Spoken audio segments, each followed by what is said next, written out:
Hello and welcome to day 64, November the 3rd, and of the reading of the Bible in the year. Um, Basically, we're taking the reading from Leviticus 13, verse 1 to 59. Again, Old Testament.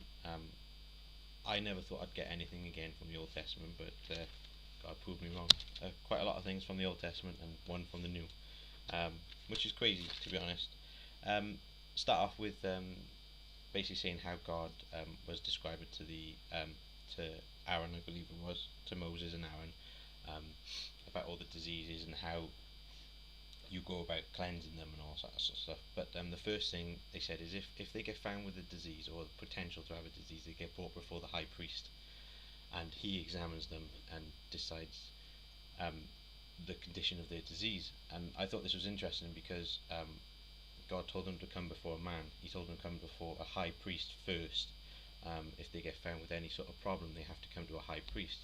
And I thought that was great because nowadays we go before God. He's our high priest. He determines our problems and he decides what to do with us. And he's our high priest of God. But in those days, they didn't quite have a spiritual relationship with God as we do now.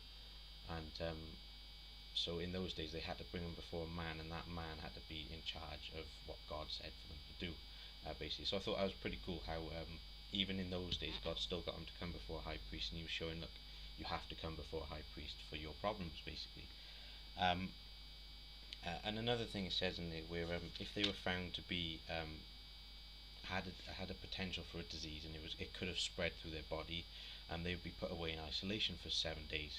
And on the seventh day, they would get brought before the high priest again, and he would decide if it was still contagious or not. And but if it wasn't noticeable anymore and it had gone, they still had to clean themselves. They'd have to take off their clothes and wash them down properly, wash their clothes and all sorts of stuff. And I thought that was crazy how they would still have to clean themselves. I mean, the high priest couldn't clean them, um, but it's opposite with God. We come before God and He cleans us. And I just think the contrast between what they had to do back there and what we do now is so amazing and different, but it's also the same as well. It's got similarities in it. So I thought that was pretty cool as well, how they had to clean themselves, but we just go before God and say, look, God, clean me, help me, and He does. That's the beauty of His grace. Um, Another thing which stood out, there's quite a few points I got from the Old Testament, so bear with me. Another thing which stood out was the fact that they had to be separated, because God doesn't want His people to be contaminated with a disease, basically. Like sin, for example, He doesn't want sin to contaminate you or anyone around you, so they had to be separated, they had to be put aside and dealt with alone on the side, um, which I thought was a bit cruel, but also I could see his way of thinking, because if it spread, a lot more people would be affected than just the one, and if the one could be healed without spreading to anyone else, then happy days. Um, Another point is God repeated Himself over and over, and that's why I don't like reading these things, because He just says the same thing over and over again, and in my head, nothing really twigged when I was reading the past ones until tonight, actually. Why would God need to repeat Himself? And the fact that He had to repeat Himself was the fact that it was so important that He had to make sure they got it in their head. Because if they didn't, then the disease would spread and it wouldn't be dealt with properly. And I just think it's crazy how God can tell us once and we'd have to do it, but and then He told them over and over and over and over, this is what you got to do, this is how you solve it, this is what you got to do, this is how you solve it, over and over and over. And because He knew how stupid we can be, and He knew that they didn't have the grace to cover them and all sorts of stuff in those days. He knew it had to be spot on, and if He didn't make sure it got into their head, because they always say repetition is the key to success, then there would be really serious repercussions for not doing what He says. And another thing which stood out, a lot of things stood out, like I said, is the fact that they had to go away for 7 days, and I thought that was weird. And on the seventh day, they had to come before the high priest again to see if they were clean. And I was thinking over 7 days, seven was an important number in my head for some reason, and I realised it was actually, well, it took 6 days to make the world, and then on the seventh day God rested. And to me, 6 days of work, and on the seventh day everything was completed. everything was sorted. And I think that's the same here. They had to be put away for 6 days, and on the seventh day they should have been sorted. There was a plan and purpose for those 6 days, for work to be done, and then on the seventh day that work should have been done. So I thought that was really cool. Also, as well, is when the high priest examined them, they could only see their skin. They couldn't see what was beneath the skin. It was always skin deep. They could only see like the rash on the skin, or the swelling, or the hair, or something like that changing colour. They couldn't actually see what was specifically inside someone, and that's why it's so important these days to not judge people by their outward appearances, because God looks at the inward, and it goes. I speak on that a bit more in the New Testament, but I thought that was crazy. Only man can look at the skin. They can't look any deeper than the skin, so only God can, and I think that's amazing. Um, I can't actually understand my notes. I should have written it down a bit better. Um, yeah, that's it. Also, God was so specific about what to look for, and how to solve it, and I think that's just basically God saying, look, I know exactly what your problem is. I know exactly um, how bad it is. I know exactly what's going on, and I also know exactly how to fix it.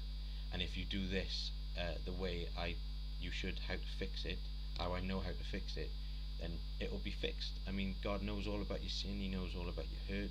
He knows all about your life, and He also knows how to make it right and better and perfect for Him. And we just gotta let ourselves be worked on by God.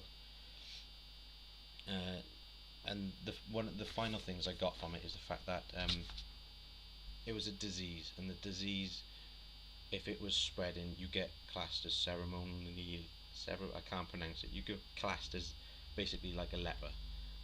You get outcast from everyone else, and it puts you aside. And I think of this as sin. If sin is in your life, and it is affecting you, and it's going to cause you to rot like a disease, you get outcast from God. You get outcasted from all of His people, His presence, because God doesn't want it affecting His people. And but the only person who can heal you is the high priest, which is God. And I thought that was great. One last point, I got it from Mark. Obviously, there's the next reading in the Bible in the year, and I got it from Mark 12, verse 38 to 40.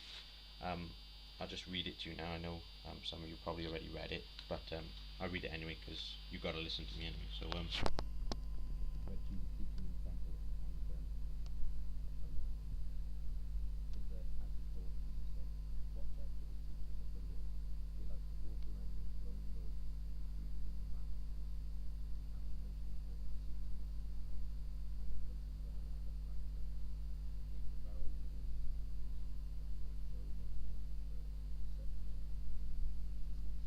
And now, a lot of people say about the Old Testament is not relevant anymore, or we're covered by grace now, so all the punishments and all in the Old Testament is not valid or anything like that now, because it was been and gone. It's changed with covered by grace. But this is actually the New Testament, and this is actually Jesus speaking, and He's basically saying, I don't give a crap about what you do on the outside. It's what is on the inside that counts. You could be saying and looking like you're doing all the best things for me to impress man, but what really matters is your heart impressing God. And I got a little quote for this. Is it's a perfect example of outward cover. No, I'll get it right. Perfect example of outward covering for inward spirituality. And I just think that's the whole point of our lives. We need to be inward spiritual, not covering it with an outward exterior. If that makes any sense at all. Basically, God doesn't give a crap how you look when you pray. He doesn't look for the person shouting the loudest. He looks for the person who loves Him the most. And I think that's just the main point we should live our lives by, is the fact that God looks at the inside and not the outside, and God is the only healer. Thank you. Bye bye.